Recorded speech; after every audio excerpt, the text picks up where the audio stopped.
এনেকুৱা ধৰণৰ নাটকবিলাক এইবিলাকক যদি নাটক বুলি কওঁতে মোক কোনোবাই গুলিয়াই মাৰক, মই কথা হ'ল এইটো সাংঘাতিক নাটক। আৰু এইফালে সিদ্ধাৰ্থ এই বহিৰাগত বণিকটো, এই বণিক গোষ্ঠী এটা আমাক অসমীয়া জাতিটোক শোষিত কৰি দিছে। এই বণিক গোষ্ঠীয়ে আমাক শেষ কৰি পেলাইছে। যে মই আগতে গম পাইছিলোঁ যে জুবিনক সাগৰত যাব দিব নালাগে, কিয় সাগৰত গৈছিল? প্ৰশ্ন আহিছিল গৰিমা বৌৰ ফালে, কিয় শ্ৰীলংকাত গৰিমাই বৌয়ে তেখেতক সাগৰত সাঁতুৰিব দিছিলে, কিয় শ্বুটিং কৰিব দিছিলে, তেখেতে আগতে কিয় এলাৰ্ট নহ'ল? আজি আমি দেখিলোঁ চামকানু জেলত আছে, আজি আমি দেখিলোঁ সিদ্ধাৰ্থ জেলত আছে, কিন্তু এতিয়াও ক'ৰবাত নহয় ক'ৰবাত অনুভৱ হয় তেনেকুৱা ধৰণৰ চৰিত্ৰৰ মানুহ আজিও যেন গৰিমা বৌৰ আশে পাশে আছে। আজি আমি মাত মাতি আছোঁ একচাম আমাৰ লগত থকা, একেলগে আমি ডাঙৰ হৈছোঁ, এই জুবিন সত্তাৰ লগত যেতিয়া আমি আজি অত বছৰে কাম কৰিছোঁ, আমাৰ লগতে থাকি পেলাই জুবিনদাৰ টকাৰে ঘৰ চলে, জুবিনদাৰ নামেৰে ঘৰ চলে, সিহঁতে আজিকালি এতিয়া আমাৰ নামত এটা কথা ওলাই যে আমি বোলে ফুটেজ লওঁ। আজি যে বহি আছোঁ, আজি যদি তেওঁলোকে নিউজটো চাই কিছুমানে কয় আমি ফুটেজ লৈছোঁ জুবিন গাৰ্গৰ ন্যায়ৰ নামত। আমি দাদা ন্যায় বিচাৰিছোঁ, ফুটেজ বিচৰা নাই। কিন্তু দায়িত্ব আমাতকৈ তেওঁলোকৰ আছিল, মই নাম নকওঁ। অসমৰ গুণী গানী আগশাৰীৰ অভিনেতা অভিনেত্ৰী, তেওঁলোক এজন শিল্পী, এজন ডাইৰেক্টৰ। ৰৈ ৰৈ বিনালে ছবিখনৰ কথা ওলাইছিল যিহেতু, এই ৰৈ ৰৈ বিনালে জুবিনৰ জীৱনৰ অন্তিমখন ছবি আছিল, আৰু এই ছবিখনৰ লগতো অসমৰ লাখ লাখ মানুহৰ আৱেগ জড়িত হৈ আছিল। মুখ্যমন্ত্ৰী হিমন্ত বিশ্ব শৰ্মাই এই ছবিখন সেই সময়ত যেতিয়া ৰিলিজ হৈছিল, তেতিয়া একাংশ মানুহে ৰাজনৈতিক নেতাই চোৱাক লৈ তেখেতে কি কৈছিল, নিজে নোচোৱাৰ সন্দৰ্ভত তেখেতে কি কৈছিল, অকণমান চাই লওকচোন। মই গ'লে গোটেই হলটো বন্ধ হৈ যাব।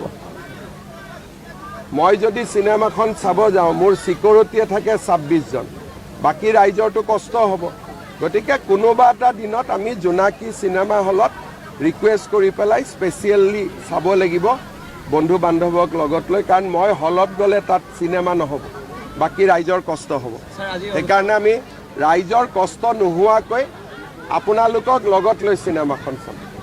মই চাম, মই চবৰে সময় আছে।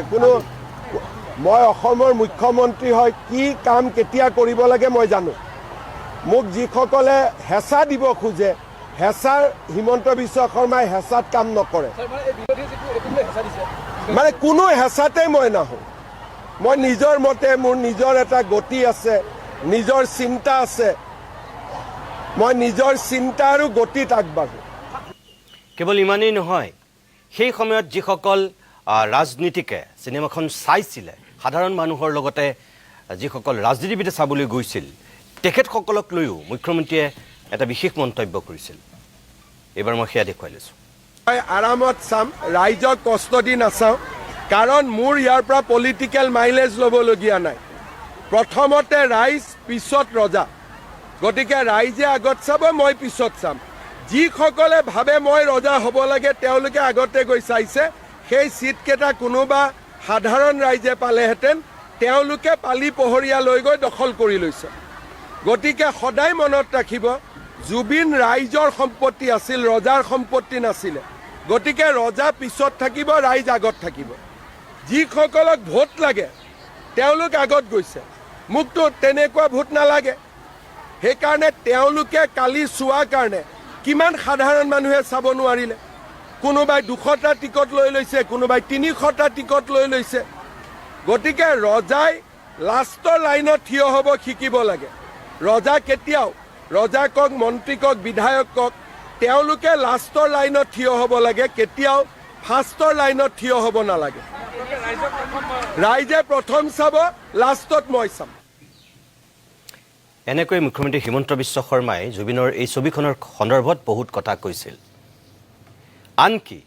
সিদিনাখন মুখ্যমন্ত্ৰীয়ে কৈছিল যে মই 26 জানুৱাৰীত ছবিখন চামগৈ। কালি 26 জানুৱাৰী পাৰ হৈ গৈছে, মুখ্যমন্ত্ৰীয়ে ছবিখন নাচালে। এতিয়া হলৰ পৰা ছবিখন নাইকিয়া হৈছে, এটা নে দুটা হলত মাত্ৰ আছে। ময়ো জুবিন, আমিও জুবিন বুলি কৈ ৰাজপথত নমা, জুবিনৰ আটাইতকৈ ন্যায় বিচৰা, জুবিনৰ প্ৰকৃত অনুৰাগী বুলি নিজকে দাবী কৰা হিমন্ত বিশ্ব শৰ্মাই জুবিনৰ ছবিখন কিয় নাচালে? আকৌ কৈছোঁ আমি, সেইটো তেখেতৰ ব্যক্তিগত কথা, কি ছবি চাব, কি ছবি নাচাব। হিমন্ত বিশ্ব শৰ্মাৰ সেয়া নিজস্ব তেওঁ অধিকাৰ। কিন্তু তেখেত মুখ্যমন্ত্ৰী, আমি আগতেও কৈছোঁ, কাশ্মীৰ ফাইলছ, কেৰালা ষ্টৰী চাবৰ কাৰণে মুখ্যমন্ত্ৰীয়ে পিছদিনাখনেই সাংগু পাংগু লৈ ঢপলিয়াই চিনেমা হলত উপস্থিত হৈছিলগৈ। কিন্তু জুবিনৰ জীৱনৰ শেষৰখন ছবি মুখ্যমন্ত্ৰীয়ে চাবলৈ সময় নাপালে, কালিৰ দিনটোতো নাপালে। ময়ো জুবিন আমিও জুবিন আৰু তেখেতে কৈছে যে ৰাজনীতিৰ যিসকল ৰজা হ'ব বিচাৰে তেওঁলোকে গৈ চাইছিল বুলি কৈছে চিনেমাখনক লৈও আচলতে মুখ্যমন্ত্ৰী নিজেই তেওঁ ৰাজনীতি আৰম্ভ কৰিছিল বিৰোধী দলবিলাকে চোৱাৰ কাৰণে তেওঁ হয়তো আক্ৰমণৰ লক্ষ্য কৰি তেনেকৈ কৈছিল কিন্তু একেটা সময়তে ভৱেশ কলিতাৰ পৰা আৰম্ভ কৰি সৰ্বানন্দ সোণোৱাললৈকে বিজেপিৰ বহুত ভাগা ভাগা নেতায়ো সেই একেটা সময়তে যেতিয়া চিনেমাখন চাইছিল তেতিয়া আৰু ক'বলৈ একো বাকী নাছিল সুব্ৰতা মই অনুষ্ঠানটো শেষ কৰিবলৈ শেষৰ ফাললৈ আহিছোঁ মই কি ক'ম সকলোখিনি ইতিমধ্যে আপুনি গমেই পাইছে জুবিনক মৰণোত্তৰভাৱেও সৰ্বোচ্চ সন্মান দিয়াৰ দাবী উচ্চাৰিত হৈছিল আজি কবিন্দ পুৰকাষ্ট প্ৰাক্তন কেন্দ্ৰীয় মন্ত্ৰী এগৰাকী পিতামহ বিজেপিৰ তেখেতক মৰণোত্তৰভাৱে পদ্মশ্ৰী দিছে খুব ভাল কাম কৰিছে আৰু বাকী কেইজনকতো সন্মান দিছে চেলুট জুবিনক বহুতেতো ভাৰত ৰত্ন দিয়াৰ কথা কৈছিল ভাৰত ৰত্ন বাদ দিয়ক জুবিনক দেখোন একো এটাই ৰাষ্ট্ৰীয় সন্মান দিয়া নহ'ল চিৰঞ্জীৱে কৈ গৈছে তেওঁ কৈ গৈছে যে নৰেন্দ্ৰ মোদী ইয়াৰ পিছত মৃত্যুৰ পিছত কেইবাবাৰো আহিল আনকি সাংস্কৃতিক অনুষ্ঠানো উপভোগ কৰিলে এটা তো শব্দও জুবিনৰ ক্ষেত্ৰত নক'লে কিন্তু একেই দেখোন মুখ্যমন্ত্ৰীয়ে যেতিয়া কংগ্ৰেছৰ কোনোবা ৰাহুল গান্ধীয়ে যেতিয়া আহিছিল তেতিয়াতো ৰাজনীতি কৰিছিল জুবিন ক্ষেত্ৰলৈ যোৱাক লৈ জুবিনৰ ঘৰলৈ যোৱাক লৈ ভূপেন হাজৰিকাৰ প্ৰসংগ টানি আনিছিল এইবিলাক ৰাজনীতি হ'ব নালাগে কিন্তু যিটো সঁচাটো সঁচা মোৰ কথাটো হ'ল যে জুবিনক যেনেকৈ পদ্মশ্ৰী দিলেও ভাৰত ৰত্ন দিলেও যিটো নিদিলেও সেইটো জুবিনৰ যিটো শক্তি অসমীয়া মানুহৰ বুকুত সদায় থাকিব কিন্তু হ'লেও এই পৰৱৰ্তী মানুহবিলাকৰ কাৰণে জুবিন অনুৰাগীৰ কাৰণে জুবিনক ভাল পোৱা মানুহবিলাকৰ কাৰণেও এইটো এটা অনাৰ সন্মান চাগে মৰণোত্তৰভাৱে সেইকাৰণেই দিয়া হয় চাগে তেওঁ কৰ্মৰ এটা স্বীকৃতি স্বৰূপে আপুনি কি বুলি ভাবে যে ইমানবিলাক দাবী উঠাৰ পিছতো এই যে একোটা নিদিলে আচলতে জুবিনে মৰণোত্তৰভাৱে যে আমি সকলো অসমবাসী আশা কৰিছিলোঁ যে আগতেতো জীয়াই থাকোঁতে নাপালে মৃত্যুৰ পিছত অন্তত জুবিনে ভাৰত ৰত্ন নাপালেও কিবা এটা আমাৰ পদ্ম নহয় মই এটা কথা কওঁ ভাৰত ৰত্ন কথাটো বহুতে কয় যদিও ভাৰত ৰত্ন ডাইৰেক্ট দিব নোৱাৰে ভাৰত ৰত্ন দিয়াৰ আগত পদ্মশ্ৰী পদ্মভূষণ পদ্মবিভূষণ দি ল'ব লাগিব কিবা ডাইৰেক্ট বোলে মই নাজানো যিটো ক'ৰবাত মই কাৰোবাৰ পৰা জানিছিলোঁ যে ডাইৰেক্ট কেতিয়াও ভাৰত ৰত্ন দিব নোৱাৰে সেইটো যিহেতু একদম সৰ্বোচ্চ সন্মান ভাৰত ৰত্ন দিয়া আগত যেনেকৈ আমাৰ ভূপেন হাজৰিকাই ভাৰত ৰত্ন পোৱাৰ আগত যেনেকৈ পদ্মশ্ৰী পাই লৈছিল তেনেকুৱা কথাটো গতিকে যিকোনো এটা পদ্ম বঁটা এটা আমি আশা কৰিছিলোঁ যে জুবিনে মৰণোত্তৰ হয় কাৰণ ধৰ্মেন্দ্ৰ সেইদিনাখন মৰিছে তেখেতেও কিবা এটা পাইছে জুবিনে ইতিমধ্যে বিশ্ব বন্দিত হৈছে যে জুবিনৰ নাম যোনে শুনা নাছিল 122খন দেশৰ মানুহৰ পৰা জুবিনৰ বিষয়ে এনকুৱাৰী কৰিছে গতিকে জুবিনে যিখিনি আচলতে ৰাইজৰ যিখিনি সন্মান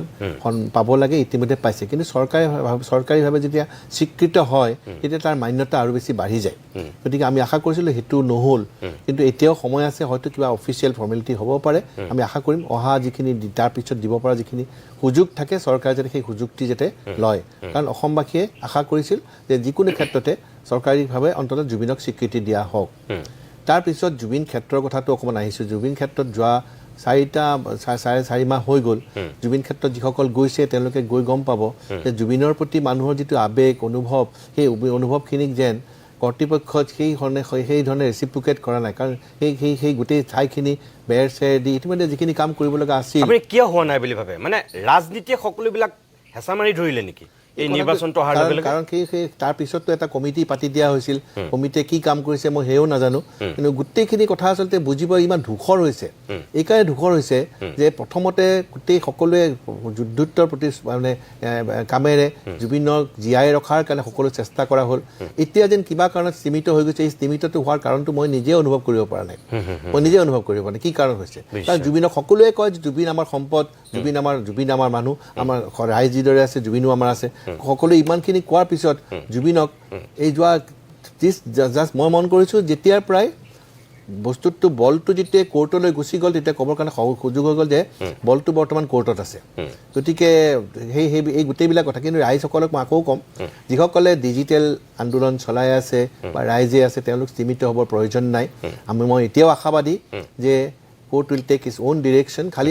উপায় বহুত আছে মই ইতিমধ্যে ভূঞা ডাঙৰীয়াৰ লগতো কথা পাতিছোঁ অলপ আগতে যে উপায় কিছুমান আছে চৰকাৰীভাৱে নহ'লেও বেচৰকাৰীভাৱে ন্যায়ালয়ত ন্যায় পোৱাৰ বিভিন্ন সুবিধা আছে আমি সেই সুবিধাবিলাকৰ প্ৰতি আশাবাদী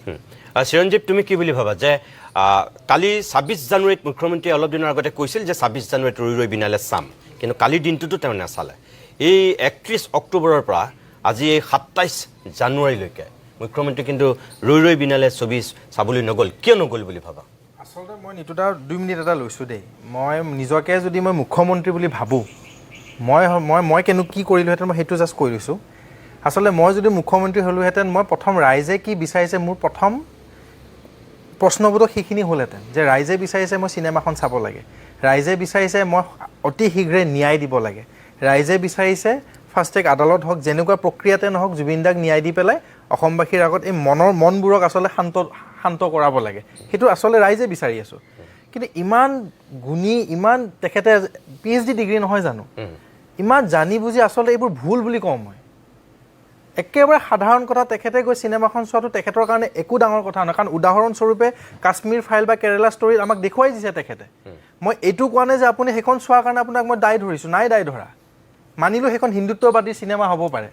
কিন্তু ক'ৰবাত নহয় ক'ৰবাত জনসাধাৰণৰ মনত এটা প্ৰশ্ন আজি উদয় হৈছে কাৰণ এইখন ৰৈ বিনালেত এটা কথা এটা ধুনীয়া ডাইলগ আছে যে মই সদায় ৰাইজৰ লগত ৰজাৰ লগত নহয় কেনেবাকৈ সেইবোৰ কথা শিল্পী সদায় আৰ্টিষ্ট সদায় ৰাইজৰ লগত কেতিয়াও ৰজাৰ লগত নহয় সেইবোৰ কথা কেতিয়াবা তেখেতৰ মনত আচলতে অশান্তি দিয়ে নেকি মোৰ ভাৱ হয় আৰু এটা খুব ধুনীয়া কথা আছে যেতিয়া MLA জনক এজন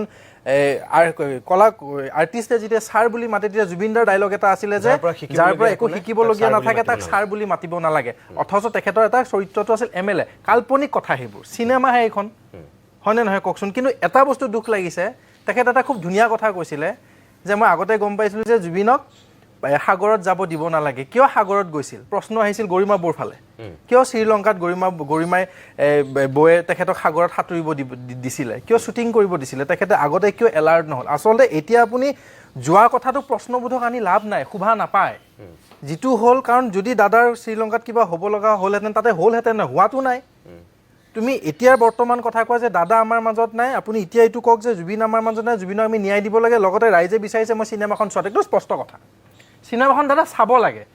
এইখন আজি ২৬ জানুৱাৰীত চাম বুলি যদি চোৱা নাই ঘটনাটো হ'ল কাইলৈ আপুনি চাব পাৰে পৰহিলৈ চাব পাৰে কিন্তু আপুনি এটা বস্তু সৰু ল'ৰা হিচাপে আপোনাৰ পুত্ৰ সমান মোৰ বয়স মই এটা আপোনাক জাষ্ট অনুৰোধহে কৰোঁ যে ৰাইজক সুযোগ নিদিব কিছুমান কথা সুধিবলৈ আপোনাক ক'বলৈ কাৰণ ৰাইজৰ এইবোৰ সৰু সৰু আৱেগ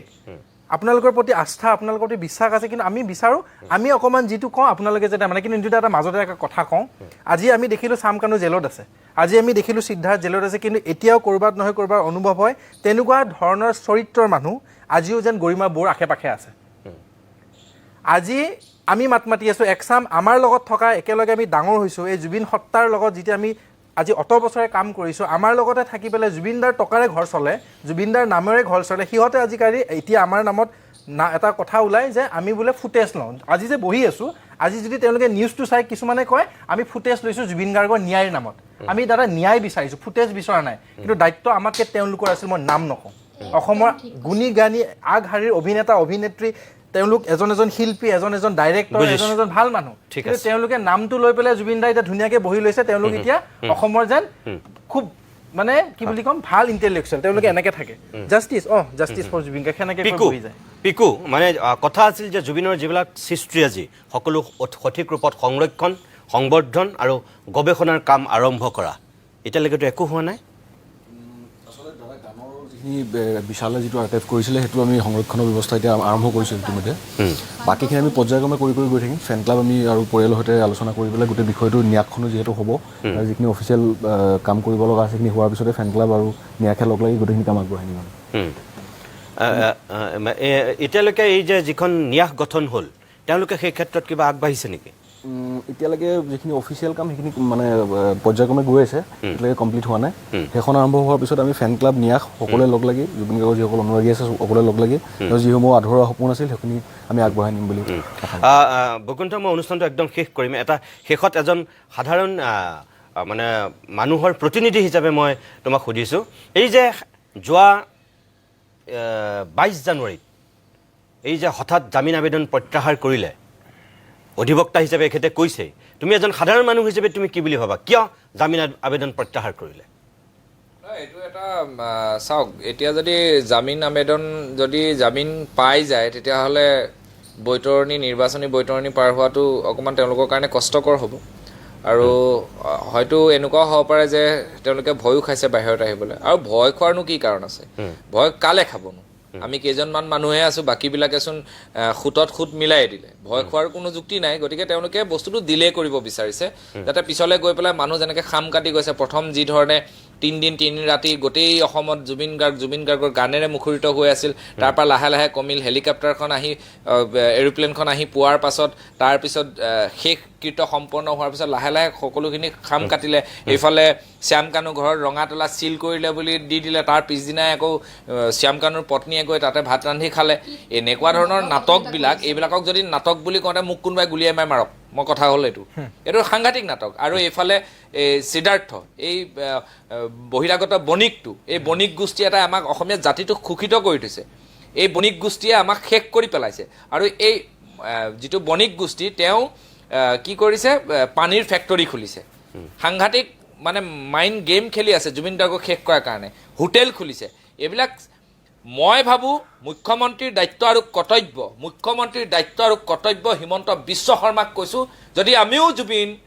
আপুনিও জুবিন ময়ো জুবিন বুলি ভাবিছে কালিৰ ভিতৰত মুখ্যমন্ত্ৰীয়ে যদি এইটো চাই আছে বুলডোজাৰ লগাই যেনেকৈ বাংলাদেশীক খেদিবৰ কাৰণে চেষ্টা কৰিছে তেনেকৈ মই ভাবোঁ পানী ফেক্টৰীক বুলডোজাৰ চলাই দিব লাগিছে কাৰণ হিমন্ত বিশ্ব শৰ্মাই বাৰে বাৰে কয় যে মই যিটো মগজুৱে ভাবোঁ সেইটোৱে কৰোঁ মই আৰু বেলেগৰ কথা চিন্তা নকৰোঁ আৰু ময়ো সেইটোকে হিমন্ত বিশ্ব শৰ্মাক কৈছোঁ অসমীয়া যুৱ মঞ্চৰ ফালৰ পৰা কৈছোঁ আৰু যদি কেনেবাকৈ খোলা হয় নহয় তাত কিন্তু পৰিস্থিতি যি ধৰণে সৃষ্টি হ'ব সেইটো কিন্তু ভাবি নাপাওঁ আৰু কোনো এনেকুৱা বণিক গোষ্ঠীক আমি খাতিৰ নকৰোঁ মই ভূঞা ডেঙৰা শেষত আপুনি অধিবক্তা হিচাপে আৰম্ভণিতে যিকেইটা কথা কৈছিল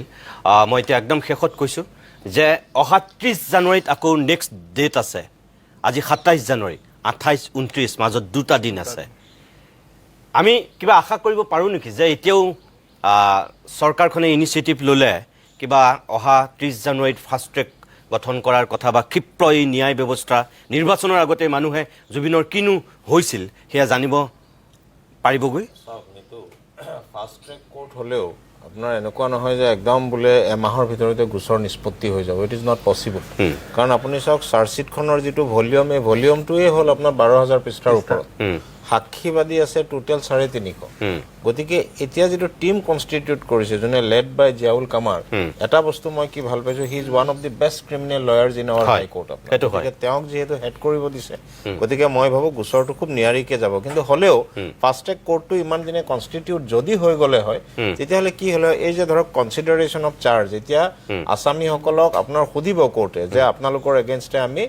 মানে BNSৰ আণ্ডাৰ এইকেইটা ধাৰাৰ ওপৰত আমি চাৰ্জ লগাব বিচাৰিছোঁ আপোনালোক গিল্টি নে নিৰ্দোষী আপোনালোকে কওক যেতিয়া তেওঁলোকে ক'ব যে আমি গিল্টি নহয় ট্ৰায়েল চলিব লাগে তেতিয়াহে আপোনাৰ গোচৰটো নিয়াৰিকৈ আৰম্ভ হৈ যাব এতিয়া চাওক এতিয়াও কেইখনমান জামিন আবেদন পেণ্ডিং আছে গোটেইকেইজনেতো জামিন আবেদন এতিয়ালৈকে উইড্ৰ কৰা নাই গতিকে পেৰেলেলি সেই জামিন আবেদন কেইখনৰো হিয়াৰিং চলিব আৰু লগতে এই কেছৰ যিটো নেক্সট ষ্টেপ আপোনাৰ ধৰক কনচিডাৰেশ্যন অফ চাৰ্জ যিটো আছে আপোনাৰ সেইটো আগবাঢ়ি যাব কিন্তু এতিয়া কথাটো হ'ল যে ফাষ্ট ট্ৰেক কোৰ্ট কনষ্টিটিউট কৰাটো অত্যন্ত জৰুৰী হৈ গৈছে আপুনি চাওক ইমান দিন যিখিনি হ'ল 4টা ডেটত কিন্তু গোচৰটো খুব এটা আপোনাৰ এডভান্স হোৱাগৈ নাই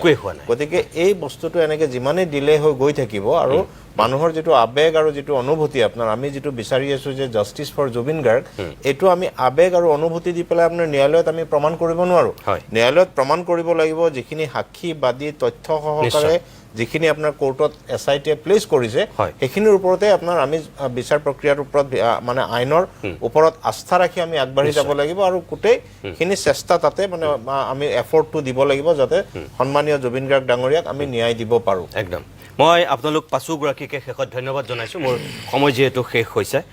আপোনালোকে যিখিনি কথা কৈছে আহি থকা দিনত আমি মন কৰিম এতিয়া যে চৰকাৰে সেইখিনি কেনেকৈ আদৰি গ্ৰহণ কৰিছে বা ন্যায়ালয় কেনেধৰণে লয় এই গোটেই ন্যায় প্ৰক্ৰিয়াটো আগুৱাই নিয়ে আমিও সেয়া মন কৰিম শেষত এটাই আমি আহ্বান জনাওঁ যে পদ্মশ্ৰী পদ্মভূষণ পদ্মবিভূষণ একো নিদিলে ভাৰত ৰত্নটো বহু দূৰত জীৱনক জীয়াই থাকোঁতে যিখিনি সন্মান আমি দিব লাগে আমি দিছিলোঁ এতিয়া মৃত্যুৰ পিছতো যিখিনি দাবী উচ্চাৰিত হৈছে কিছুমান দাবী হৈ আছে অসম চৰকাৰৰ প্ৰতি আমাৰ আহ্বান, অসম চৰকাৰে ব্যক্তিগতভাৱে যিখিনি বঁটা দিয়ে, অসম বৈভৱ, অসম গৌৰৱ, অসম সৌৰভ, অন্ততঃ হিমন্ত বিশ্ব শৰ্মাৰ হাতত এতিয়া সেই শক্তিটো আছে। নৰেন্দ্ৰ মোদী, অমিত শ্বাহহঁতে ভাৰত ৰত্ন বা পদ্মশ্ৰী, পদ্মভূষণ নিদিব পাৰে, কিন্তু হিমন্ত বিশ্ব শৰ্মাইতো অসম সৌৰভ দিব পাৰে, অসম বৈভৱ দিব পাৰে, অসম গৌৰৱ দিব পাৰে। আৰু মই ভাবোঁ মৰণোত্তৰভাৱে জুবিনক আটাইতকৈ ৰাজ্যবাসীয়ে এইবাৰ সন্মান জনাবৰ কাৰণে অসম বৈভৱ যিটো আপোনালোকে শ্ৰেষ্ঠ বঁটা দিয়ে, সেই বঁটাটো দিয়াৰ ব্যৱস্থা কৰক। অন্ততঃ জুবিন অনুৰাগীখিনিয়ে ক'ৰবাত হ'লেও অলপ হ'লেও শান্তি পাব, সুখ পাব। জুবিন ক্ষেত্ৰ নিৰ্মাণৰ ব্যৱস্থা কৰক। জুবিনৰ সৃষ্টিৰাজিক এই ন্যাসখনে কেনেকৈ আগুৱাই নিব বিচাৰিছে তাৰ আপোনালোকেও অলপ মনিটৰ কৰক। আৰু ফাষ্ট ট্ৰেক আদালতৰ ক্ষেত্ৰত অধিবক্তাই যিখিনি কথা কৈছে, মুখ্যমন্ত্ৰী মহোদয় কথামতে কাম হোৱা নাই, কিন্তু শুভ্ৰকিংকৰ গোস্বামীয়ে কৈছে এতিয়াও তেখেত আশাবাদী। গতিকে এখেতসকলৰ নিচিনা মানুহৰ, চিৰঞ্জীৱহঁতৰ নিচিনা মানুহৰ আশাক আপোনালোকে এতিয়াও বাস্তৱ ৰূপ দিয়াৰ সুযোগ আৰু সুবিধা ৰাখি পদক্ষেপ গ্ৰহণ কৰক।